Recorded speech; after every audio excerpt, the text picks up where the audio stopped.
Laurent Nunez. Merci de prendre la parole sur BFM TV, monsieur le préfet de police de Paris. Je vous accueille avec Cécile Olivier, qui est chef de notre service police-justice. Nous sommes donc au lendemain d'un 1er mai qualifié d'historique par les syndicats, un 1er mai marqué aussi par des violences. On pense évidemment à ce policier gravement brûlé après avoir été visé par un cocktail Molotov. Quelles sont les dernières nouvelles de son état de santé ce soir ? Ces nouvelles sont rassurantes. Il a été victime d'un jet de cocktail Molotov. Sans l'intervention de ses collègues de la compagnie d'intervention, ça aurait été bien plus grave, mais il a quand même été brûlé au second degré. Il est brûlé au visage, aux cuisses et aux poignets. Avez-vous pu interpeller, voire identifier, d'ailleurs ce serait dans l'autre sens, identifier, voire interpeller son agresseur ? Non, pas à ce stade, mais évidemment que la justice est saisie. C'est la direction régionale de la police judiciaire de Paris, donc le 36, comme on dit chez nous, qui est saisie, comme il l'est de la plupart des actes très violents contre les policiers. Et il faut bien imaginer que tout va être mis en œuvre pour retrouver l'auteur de cet acte extrêmement violent, comme d'ailleurs a été interpellé il y a quelques jours la personne qui avait jeté un pavé, tout le monde s'en souvient, à la face d'un autre effectif qui s'était effondré. Tout le monde se rappelle de cette image. L'auteur a été interpellé et condamné. Je sais aussi que vous êtes un homme discret, c'est normal, c'est votre travail de préfet, mais vous nous le diriez si l'enquête avançait.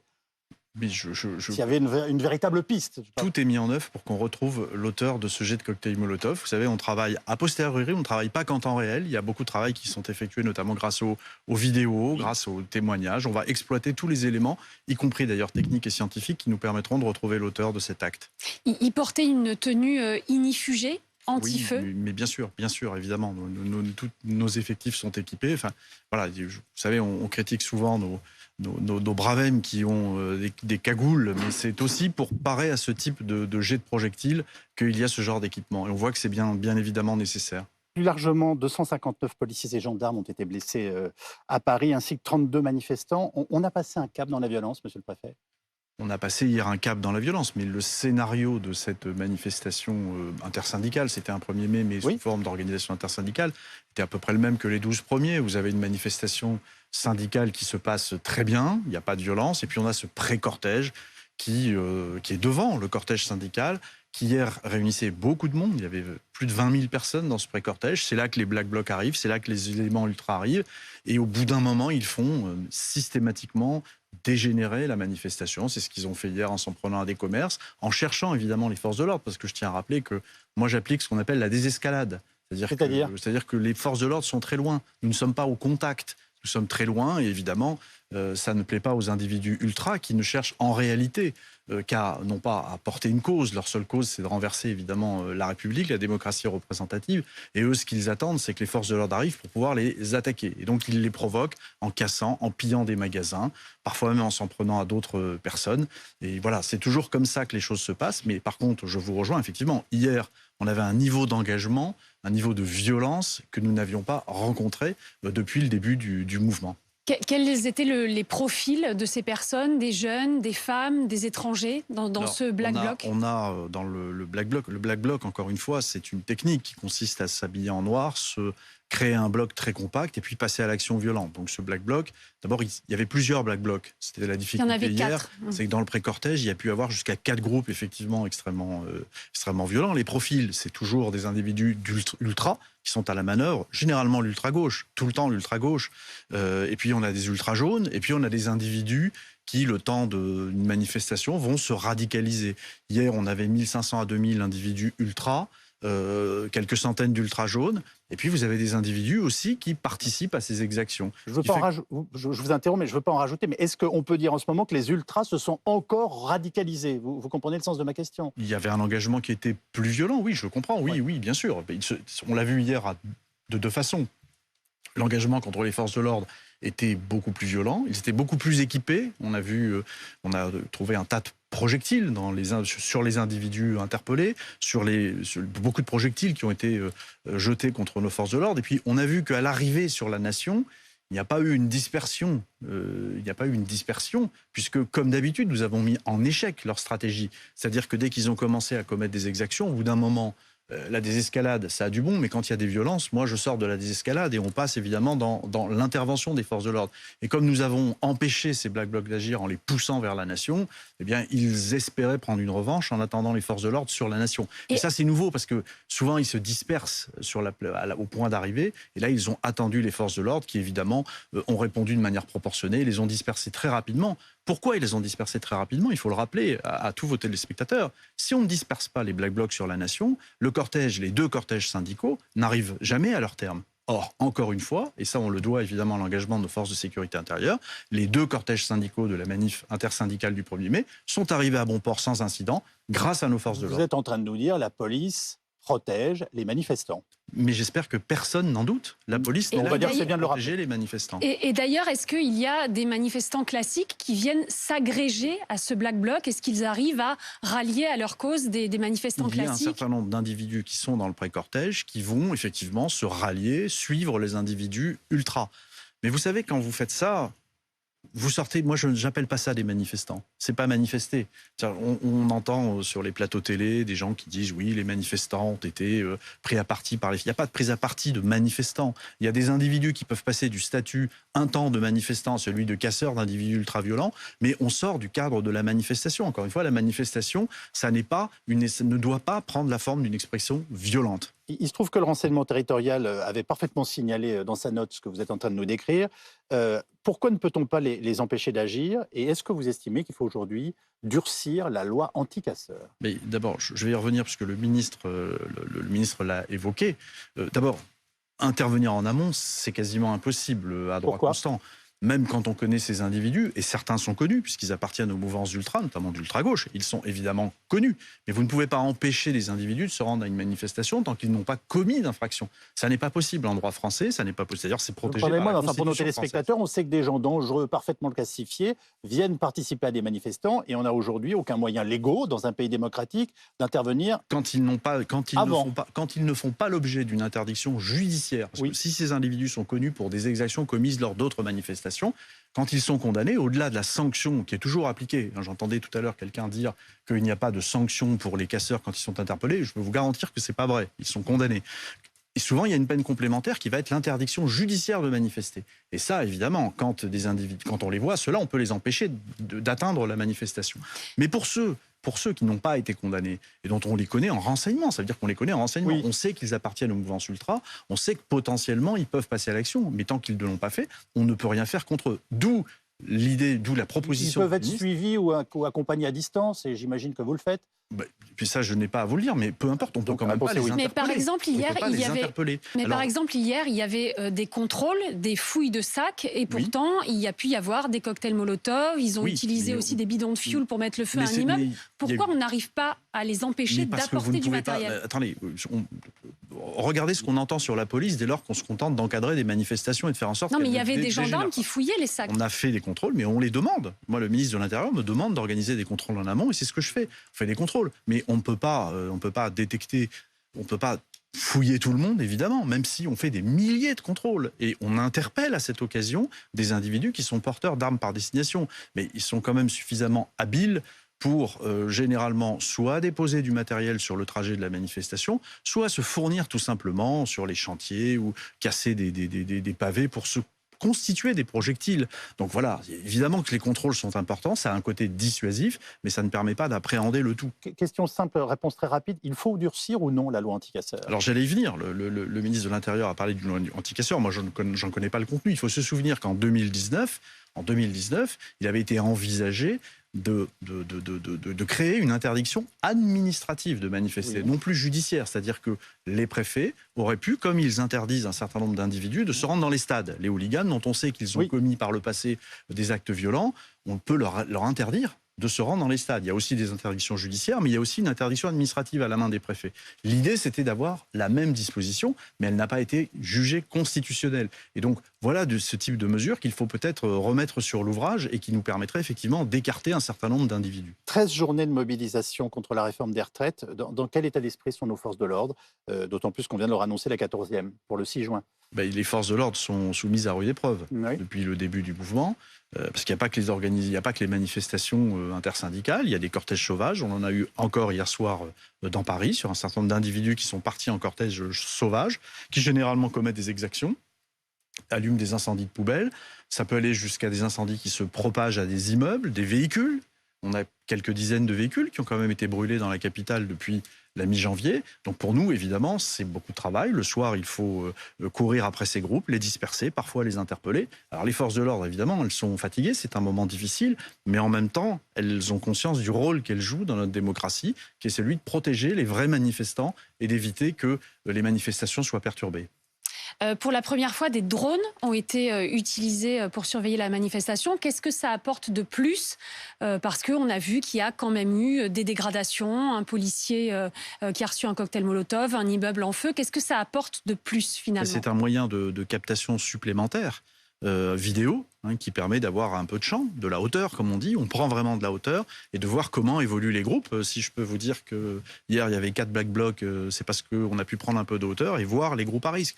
Mais tout ça est très encadré. Je veux aussi rassurer vos téléspectateurs. L'utilisation de drones, elle est encadrée. Je les autorise sur un périmètre précis, dans des conditions précises, pour des finalités précises, qui est la prévention des troubles à l'ordre public.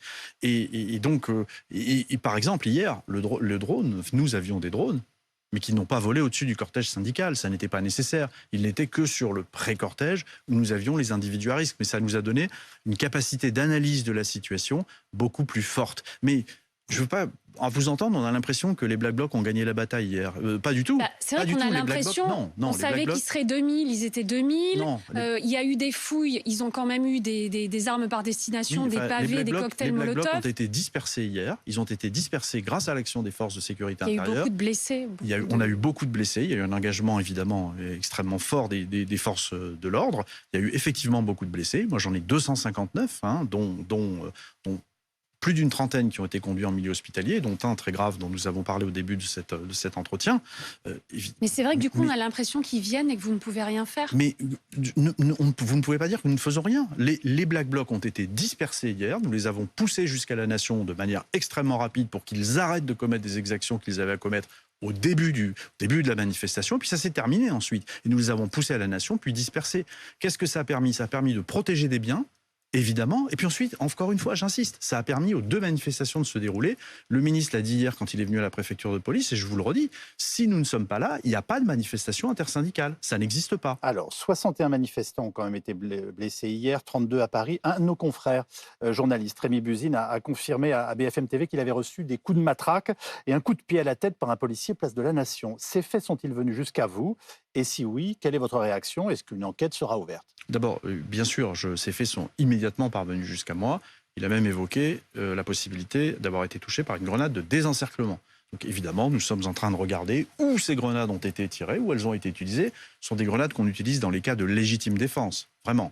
Donc ce n'est pas la grenade lacrymogène. Donc évidemment, on va essayer de comprendre le contexte. Il dit qu'il a été matraqué et tapé à la tête place de la Nation. On essaie de comprendre le contexte. Moi, je suis en train de regarder, comme je le fais à chaque fois, d'essayer de comprendre les faits. Où est-ce que ça s'est passé? Dans quelles conditions? Et évidemment, tout de suite sera donné. Mais donc l'enquête est ouverte et le préfet de police s'en préoccupe. Au niveau administratif, c'est une enquête administrative. Évidemment, comme à chaque fois, moi je demande toujours des rapports sur les circonstances des faits qui sont portés à ma connaissance. Certains discours et donc certains responsables politiques attisent-ils, selon vous, cette violence? Ce matin, Gérald Darmanin accusait sur BFM TV Jean-Luc Mélenchon d'exciter une partie de la population, notamment quand il affirme que la police tue.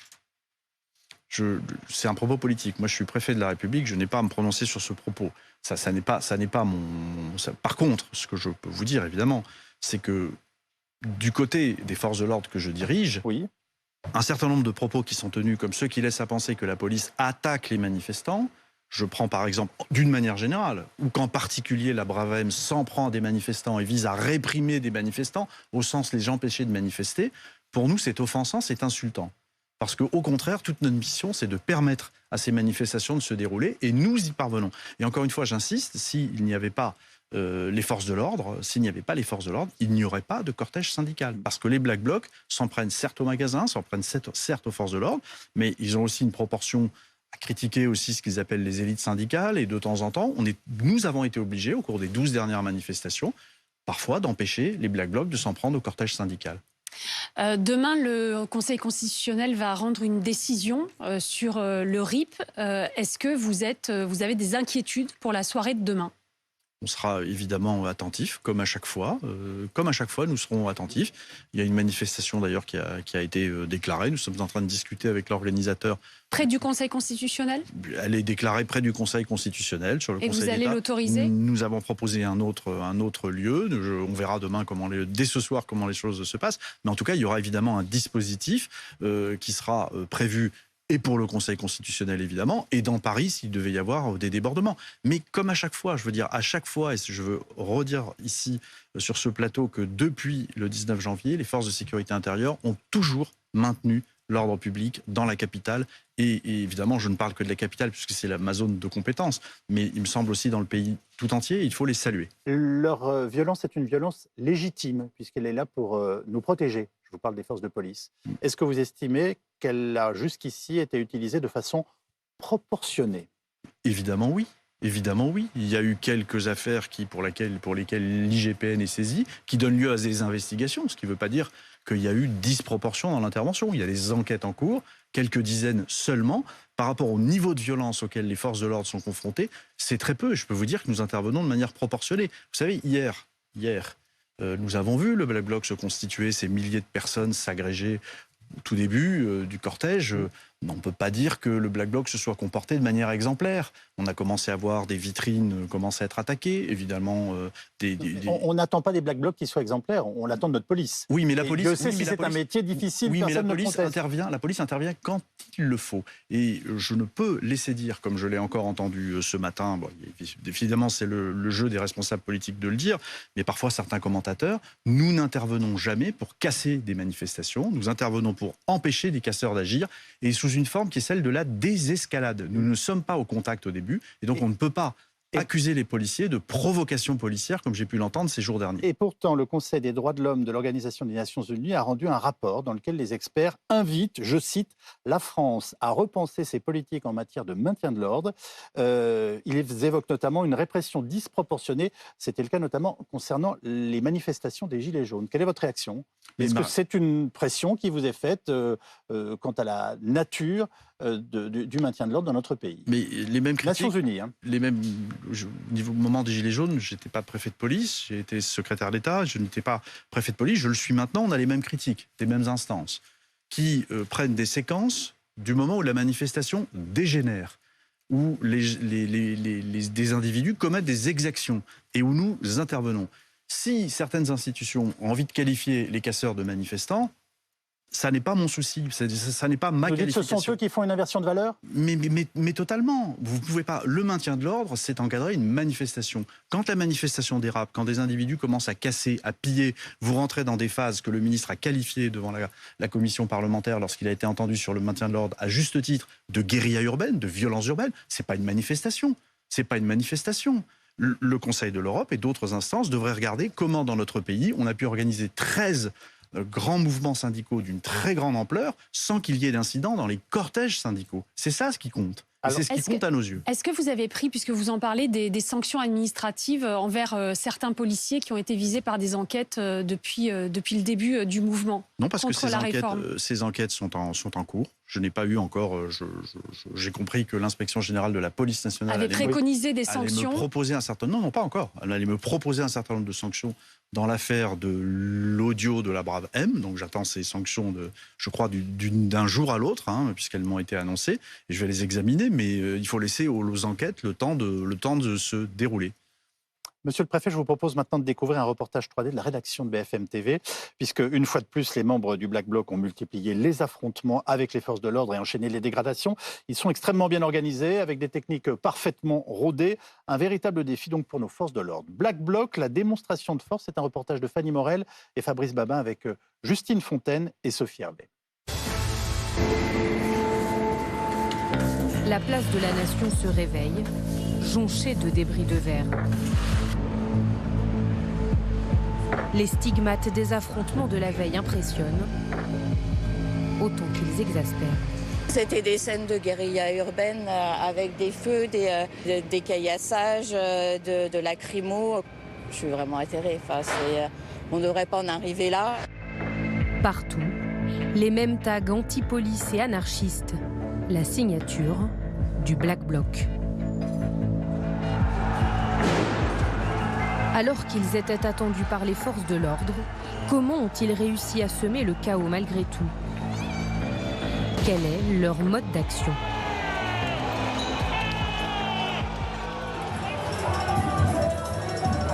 Hier, avant même le départ de la manifestation, les membres du Black Bloc se positionnent. Toujours en amont, ils se placent dans le pré-cortège avec d'autres individus non syndiqués ou encore des gilets jaunes.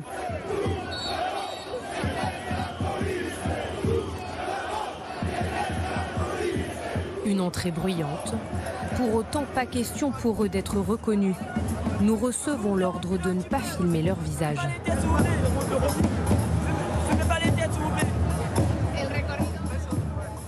Ils se regroupent derrière des grandes banderoles avec souvent des slogans. Il y en avait plusieurs hier. Il y avait marqué, l'une d'elles, c'était « Le feu maintenant ». Voilà, c'est des banderoles qui leur servent à la fois à se protéger, parce qu'elles sont souvent renforcées. Donc, s'il y a des affrontements avec les forces de l'ordre, ils se protègent. Et on voit dans les slogans que c'est souvent des slogans anticapitalistes. Dans le groupe, des hommes, majoritairement jeunes.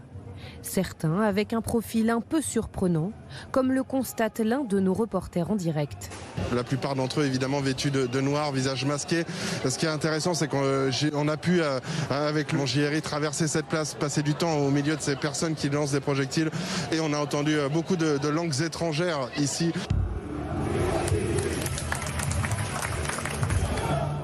Les membres du Black Bloc sont très équipés. Leurs projectiles, des bouteilles en verre, des pavés, des mortiers d'artifice. Et des boucliers de fortune, une bouée, des parapluies. Et cette barricade mobile en forme de cygne, rapidement saisie par la police.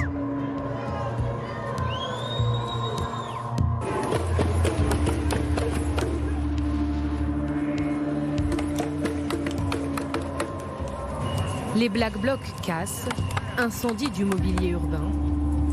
Et dans leur lutte anticapitaliste, ils ont leur cible privilégiée. Les banques, les agences d'assurance, avec une méthode bien rodée. À un moment, ils s'en sont pris à un établissement bancaire et on a vu qu'ils sont organisés à peu près comme si c'était 3 équipes. Il y a une équipe qui est chargée vraiment de casser les vitrines, de s'en prendre physiquement à l'établissement bancaire. Ensuite, il y a une deuxième équipe qui déploie des parapluies. C'est pour qu'on ne puisse pas les filmer, qu'on ne puisse pas les identifier, qu'on ne les voit pas en train de casser. Et il y a même comme une 3e équipe de guetteurs qui surveillent les journalistes parce qu'ils ne veulent absolument pas être filmés quand ils sont en train de s'en prendre à un commerce. Donc... Pendant leur dégradation, certains s'en prennent aux journalistes. Sur cette image, un Black Bloc tape violemment avec un bâton sur cette caméra.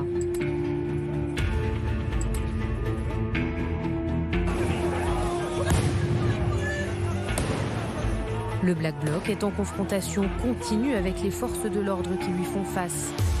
Elles ont un but: diviser le bloc. Pendant des heures, s'enchaînent charges policières et riposte à coups de projectiles.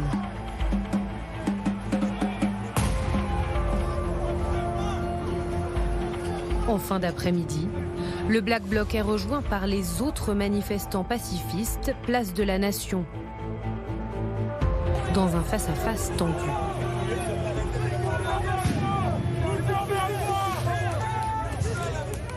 On a vu des invectives verbales entre le Black Bloc qui reprochait aux syndicalistes, aux militants qui étaient là, d'arriver trop tard, de s'être réveillés trop tard dans ce mouvement social, de leur dire qu'ils ne servaient à rien et que seulement eux étaient efficaces et obtiendraient quelque chose. Après cette journée de violence, 258 personnes ont été placées en garde à vue à Paris.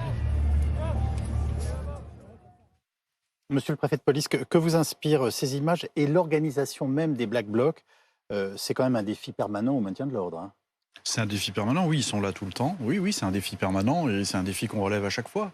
Enfin, on le voit bien sur vos images, ils commencent par s'en prendre à généralement des banques, des commerces. On est très loin. Et puis, au bout d'un moment, ça devient intolérable. On intervient.